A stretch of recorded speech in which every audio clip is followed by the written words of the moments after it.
pohanský sviatok Luperkália alebo sviatok svätého Valentína. Kde je pravda? Podľa mienky ľudí sa sviatok svätého Valentína, ktorý sa slávi 14. februára, dostal ku nám z Ameriky. Ale pravda je taká, že vznikol na území Európy, konkrétne Ríma, a to už v 6. storočí, alebo možno aj skôr, pred našim letopočtom, a historici tvrdia, že je odvodený ako podsta zakladateľom Ríma Romulosovi a Rémulovi a ich vlčici, ktorá ich kojila, ktorá ich zachránila. Sviatok Luperkália patrí bohyni Juno. Tento deň patrí proste bohyni Juno. Juno je Jupiterová manželka, kráľovna všetkých bohov, ochrankyňa žien a svadbieb. Pretože nasledujúci deň 15. februára oslavovali Rimania festival s názvom Luperkálie, tento deň dostal ako sviatok Luperkália. Tento sviatok a rituály s ním spojené boli spojené s očistou od pôsobenia akýkoľvek zlých síl, ochrany zdravia, plodnosti a nemal žiadnu spojitosť s romantickou láskou, ako si to dneska predstavujeme. O čo sa jednalo? Na tento sviatok Luperkálie sa obetovali kozy a pes. Kozy ako symbol sexuality a pes ako poďakovanie vlčici, ktorá odchovala Rómula a Réma. Táto obeta mala priniesť ľuďom hojnú úrodu, plodnosť a očistu od všetkého zlého. Potom počas hostiny sa narezali z týchto kôz, z ich kože samozrejme, pruhil kože a dvaja mladíci, ktorí boli vybraní zo vznešených rodov, boli potretí touto krvou a umytým mliekom. Behali po tomto pahorku, kde sa uskutočňovala obeta, po Palatínskom pahorku, a šľahali všetkých okolo. Do cesty sa im pritom plietlo mnoho žien, ktoré verili, že ak ich zasiahnu, zaistí im to plodnosť. A ak zasiahli, verilo sa, že sa stala čistou a plodnou. Zvláštnosťou boli aj to, že tento festival patril jednej z mála výnimiek, keď prísne mravy dovolovali stretnutia mladých ľudí. V ich predvečer týchto sviatkov sa písali na listočky mená slobodných žien, vkladali do špeciálnej schránky nádoby, potom si mladí muži vyťahovali tie lístočky a museli sprevádzať celé sviatky, celé oslavy, alebo aj celý rok, túto ženu počas jej života. Pokiaľ v tom čase v sebe našli zaľúbenie, ich vzťah mohol prerásť do trvalého zväzku. No, keďže kresťania považovali sviatok Luperkália za pohanský, na konci 5. storočia nášho letopočtu ho cirkev premenovala a nahradila sviatkom očistenia Panny Márie, u nás známej ako Hromnice, ktorý síce pripadal na 2. februára, ale potom sa to zmenilo na sviatok svätého Valentína. Ale kto bol ten svätý Valentín? Tých legend okolo toho je viacej. Samotná cirkev do roku 1958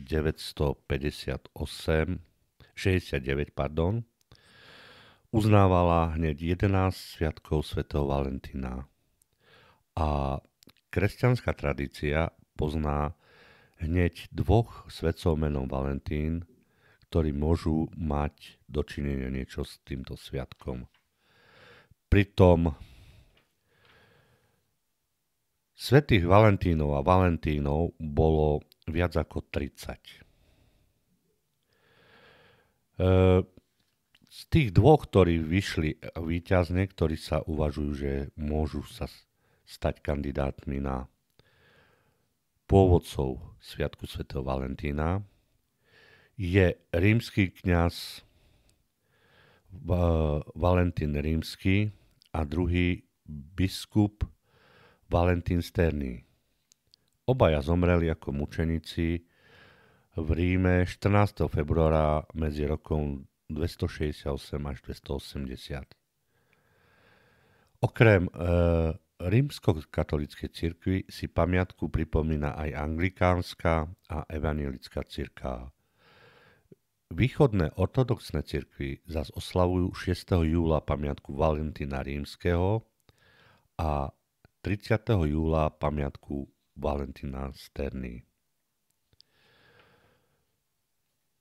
Ako som spomenul, cirkvi prekážal tento pohanský sviatok a v roku 494 ho zmenila na sviatok svätého Valentína. Pričom sa predpokladá, že vlastne sviatok svätého Valentína v istom zmysle nadväzuje na staré oslavy Grékov, Italov, Rimanov, ktoré 15. februára slavili sviatky pohanských bohov. Tento sviatok sa pritom spájal s očistou po bojoch a obratným smilstvom. Časom to prerastlo do veľmi neviazaných vášnivých orgií. Preto to roku 494 cirkev zakázala a premenovala na svätého Valentína. Niektorí hovoria, že sviatok svätého Valentína ako sviatok zamilovaných sa začal sláviť až v stredoveku, a to v Anglicku a Francúzsku. Mnoho literatúry z minulosti odkazuje práve na tento zvyk. Zaujímavosťou je, že sa spomína, že svätý Valentín mal rád ruže a iné voňavé kvety, ktorými obdaroval snúbencov a prial im šťastný život. Preto sa práve on považuje za patrona snúbencov a mladomážilov. A prečo sa stal svätý Valentín svätým? Veľmi jednoducho. V tom čase, čiže okolo roku 300,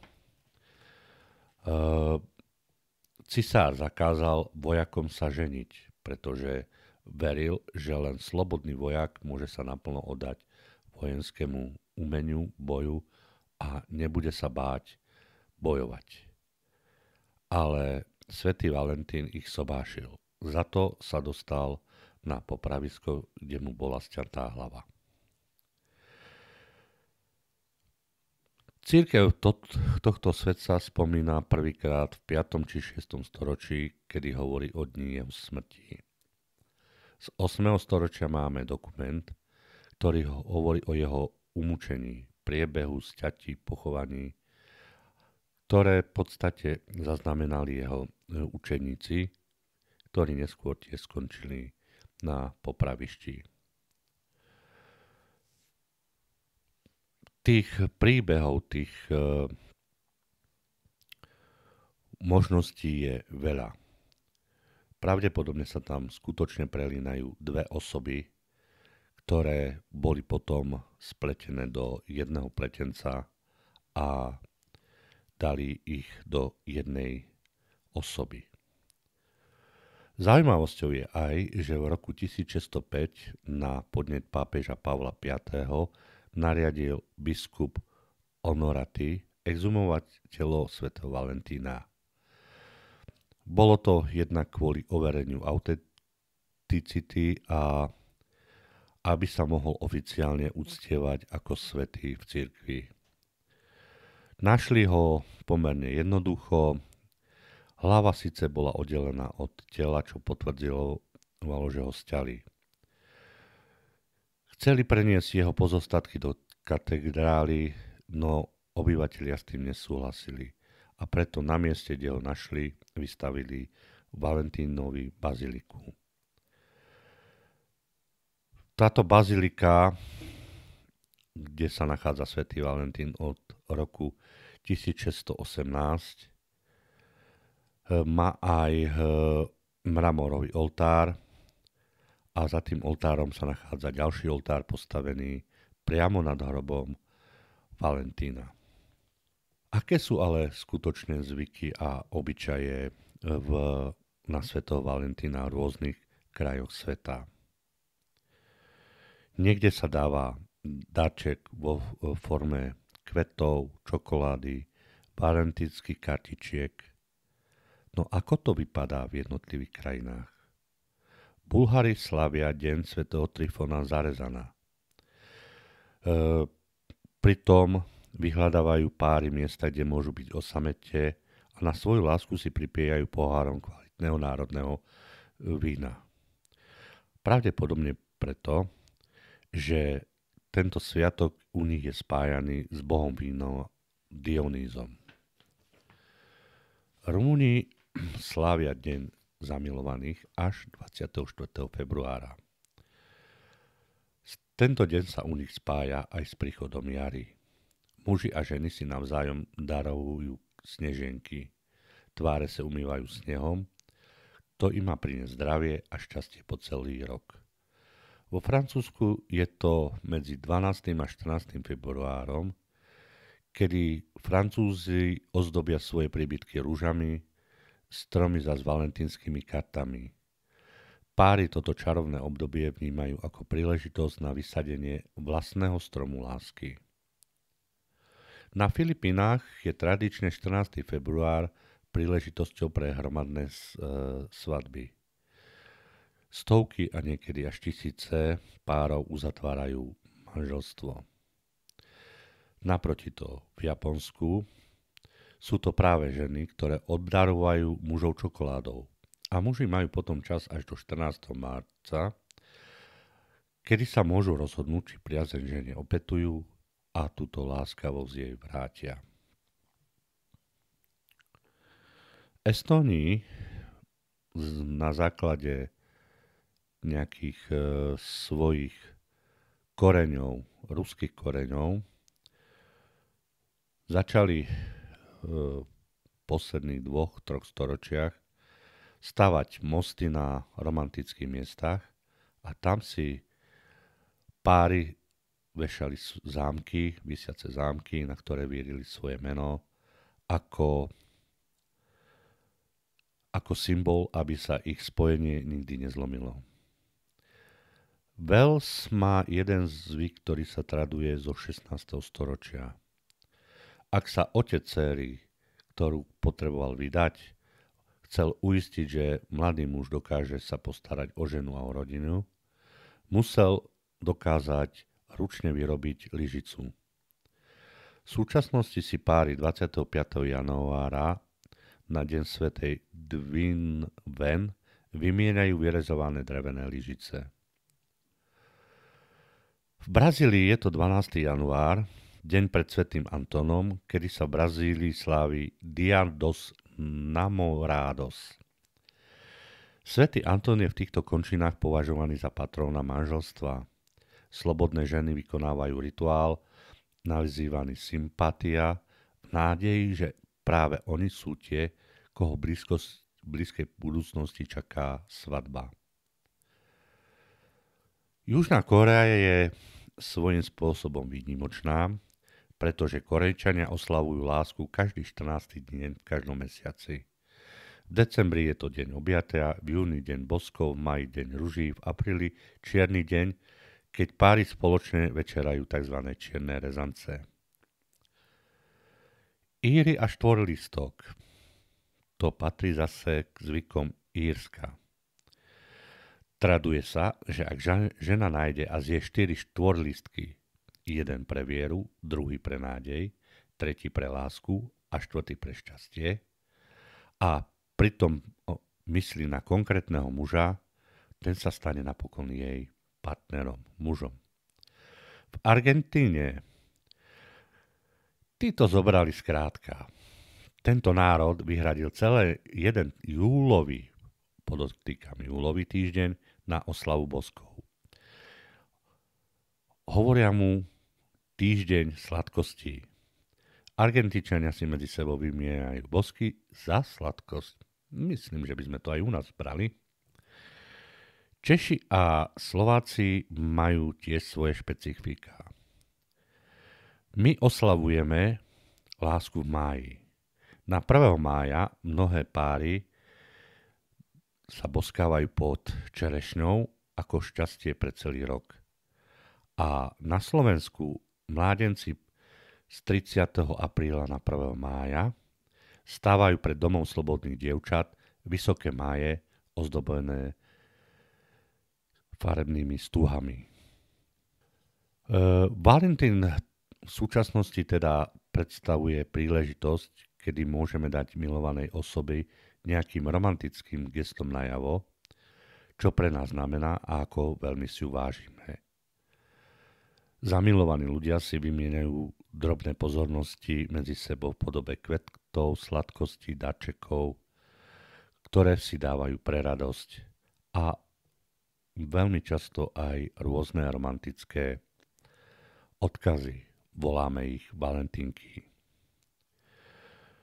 Síce táto tradícia sa dodržávala prevažne v anglosaských krajinách, no postupom času ich sa rozrástla do celého sveta.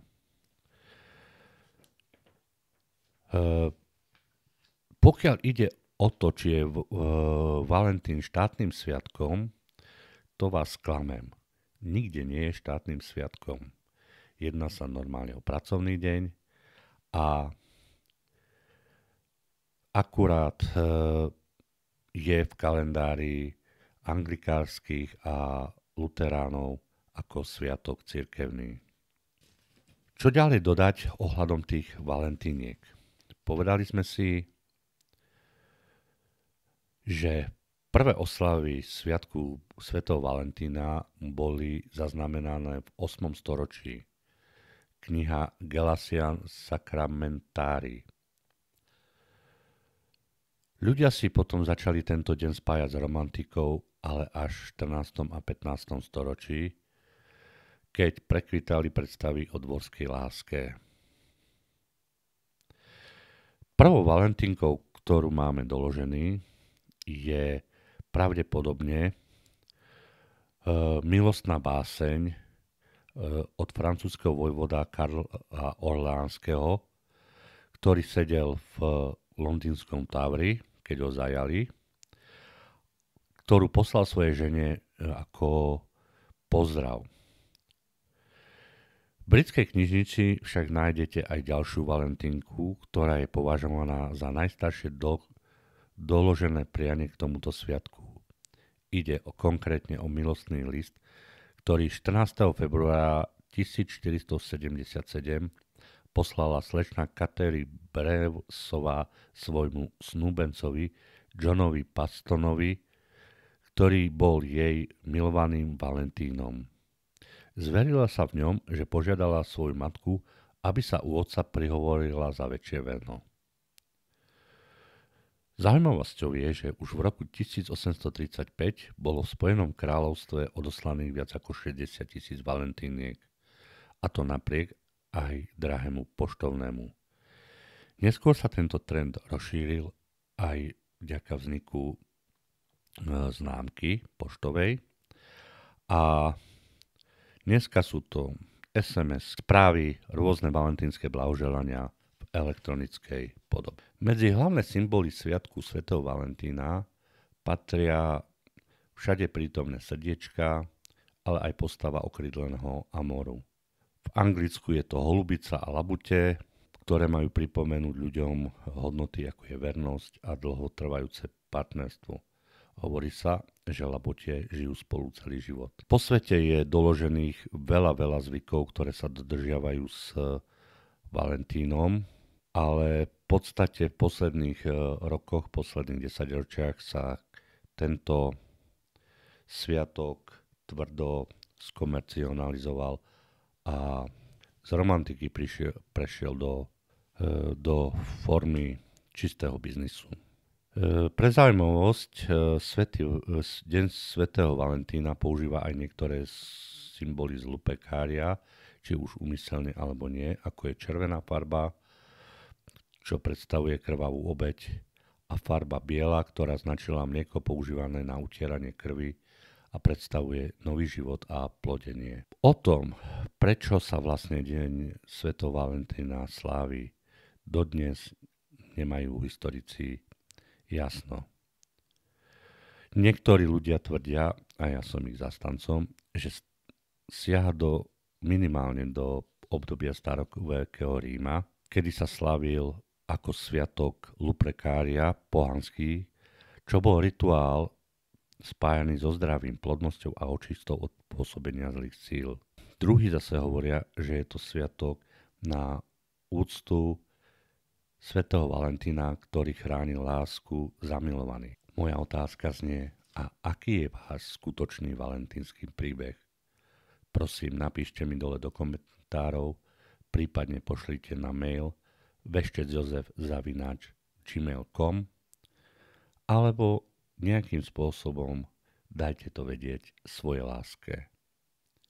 Pekný deň, príjemný večer a na ďalšie stretnutie s vami sa teší Veštec Jozef.